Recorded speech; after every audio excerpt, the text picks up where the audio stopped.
Zillion is an action-adventure game released for the Sega Master System. You play as peacekeepers on a mission to overturn the planned hostile takeover efforts of the Norsa Empire. The main goal here is straightforward enough. Find 5 floppy disks that contain the evil plans and blow up the base by accessing the main computer. The difficulty lies in traversing the enormous, winding underground labyrinth to execute the task at hand, and the manual doesn't hesitate to tell you that it'll be a confusing and arduous journey that'll take many hours to complete. Despite the gloom and doom here, I was grateful for the included map that provided the compound's basic layout, but I was surprised to find that it's not actually accurate. It's missing an entire row along the bottom, and this totally threw me off while mapping as I played through the game. At the start, you have access to only one character named JJ, who by the looks of his hunched over form in this opening scene might actually be E.T. from the Atari 2600 game. A short way away from the ship on the planet's surface is the only entrance into the compound, and the map in the manual is kind enough to orient you as you descend. Most of Zillion's gameplay can be summed up as trying to find a path forward by uncovering a 4-digit code hidden in the cylinders in each room. Punching it into the computer in the same room where the code's found will trigger doors to open or an elevator to appear, and over time you slowly open up the entire place bit by bit this way. One really helpful thing I learned early on in my playthrough is that the codes are mostly just mirrored numbers. Knowing this made remembering them a lot easier versus trying to memorize the symbols at face value. While this idea is fairly unique, the codes were definitely the weakest point in the game for me. Not only are they random every time you play the game, but they're even randomized every time you enter a room within a single playthrough. If you get knocked out of the door partway through getting the code, you'll have to waste time looking in all the cylinders again to get a new combination when you return. I understand that the developers probably didn't want players to be able to run through these spaces freely and beat the game in 20 minutes or so if the codes weren't an obstacle, but being forced to a standstill so often slowed the pacing down to a crawl. It took me several sessions with many continues and game overs to get through this one, and it made for a lot of code finding. The sparkle wore off very quickly. Maneuvering each of the playable characters felt pretty good, and the majority of the trouble I came up against at the beginning was the swapped control from what I'm used to in other games. Jump here is button 1, and firing the Zillion is button 2, and I made a lot of stupid mistakes scrambling to stay alive at the hands of the countless things that can kill you. A small blessing here is that while you do need to access the pause menu to switch characters and see what your stats look like, you don't have to use the button on the console to do this. They made it so that the second controller could be plugged in and used instead. It was a big relief not having to worry about accidentally hitting the reset button instead of pause in a moment of panic. I wish more games did this. At the beginning of the game, it doesn't take much to get totally wrecked by the Norsemen or other obstacles like laser barriers and autoguns. There were a few strange things about the controls, like how your lasers can't pass through solid objects like cylinders, leaving you a sitting duck if enemies are firing at you from behind a bunch of them, or not being able to duck to shoot while you're in an elevator. I could barely get out of the elevators in a timely fashion half the time. These things are terrible. You have to stand on the red line and wait for the elevator outline to appear around you before using up and down to move between floors, but it feels like you're stuck if you try to jump out or move once you arrive. Most of the time I was left defenseless, getting shot at by Norsemen, and there was nothing that I could do but go back to the previous floor and keep repeating the cycle until I could force my way out.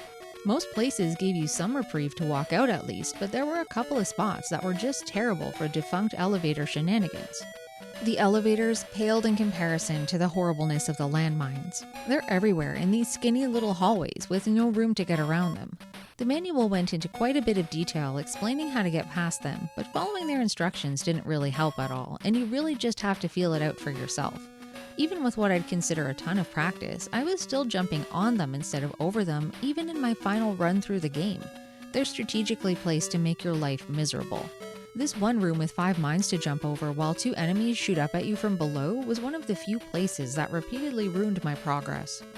As your life bar slowly depletes while you make your way around, there are loaves of bread to be found lying inside of space canisters to regain lost health.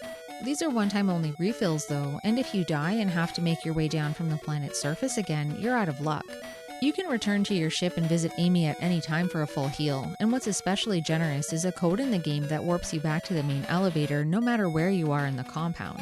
This was a great fallback plan and set players up for success, but another mechanism to restore health down in the depths would have been helpful. Things get significantly easier when you liberate your captured teammates from their carbonite prisons because they give you multiple health bars to burn through before you hit a game over.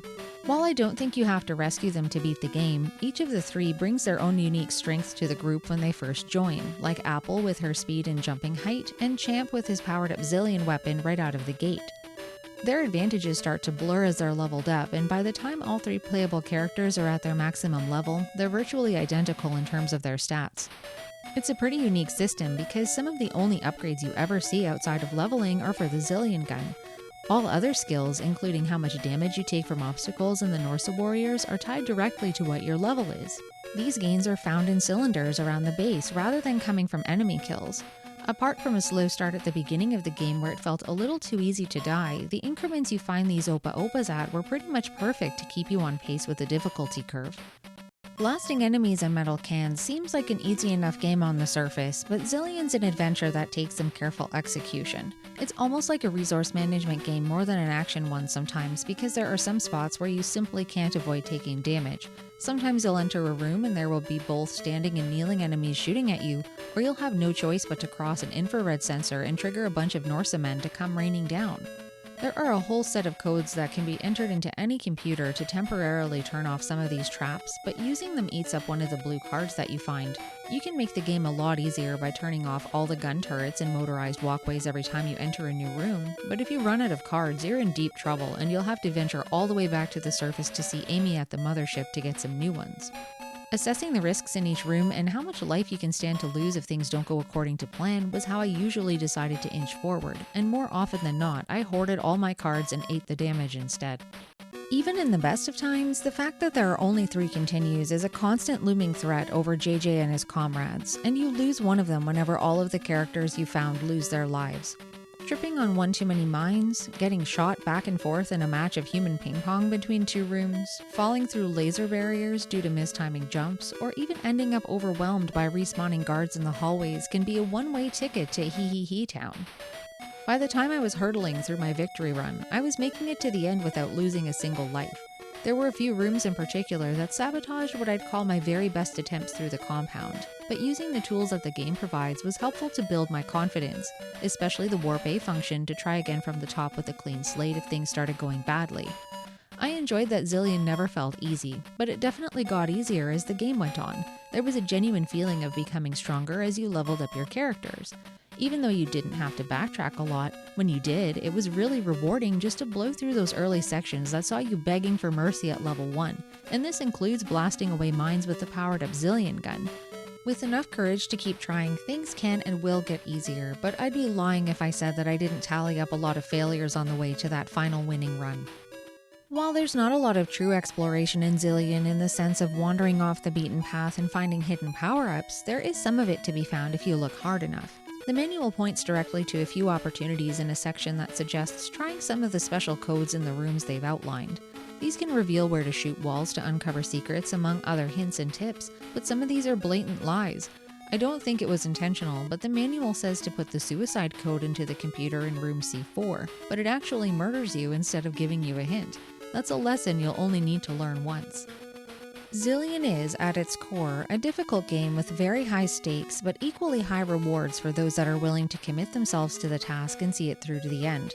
For a game that pushes your patience and sense of direction to their limits, it's surprisingly addicting with a soundtrack that will wiggle its way into your heart and stay with you for a long while after it's finished. Seriously, the whole time you're underground, this one really good song plays and it's been stuck in my head for over a month now.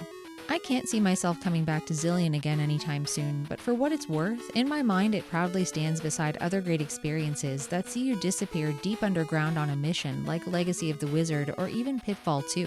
If you enjoy slow, calculated exploration, Zilean's definitely something worth checking out.